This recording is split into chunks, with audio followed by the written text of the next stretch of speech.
Un bâtiment toujours vide malgré le froid. Le Blue Star devrait accueillir les sans-abri depuis le 15 novembre. 15 jours plus tard, toujours rien.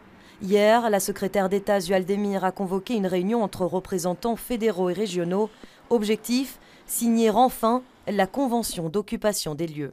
La réunion a été constructive avec un accord conclu par tous les partenaires. Mais CityDev a ensuite refusé, estimant qu'il fallait s'assurer que le chauffage et l'alarme incendie soient opérationnels. La secrétaire d'État pointe du doigt CityDev, l'agence propriétaire du bâtiment. Hier, la réunion, c'était par rapport à la convention d'occupation qui explique un peu qui doit faire quoi et qui sont les responsabilités entre le propriétaire du bien et ceux qui l'occupent.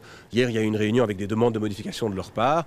Ça nécessitait qu'on examine et qu'on étudie tout ça. Du côté de CityDev, on est donc formel. Le bâtiment est prêt depuis le 15 novembre à accueillir des sans-abri.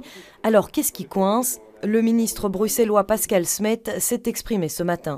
En fait, c'est elle qui est en défaut. Lorsque Elke Sluers était compétente, nous n'avons jamais eu de problème. En réalité, il ne manque pas grand-chose à l'ouverture du centre. Une signature, celle de la fameuse convention d'occupation. Qu'il y ait les effets d'annonce disant qu'on va ouvrir à telle date, ceci, cela, ça dépend de questions techniques et ça dépend des besoins, etc.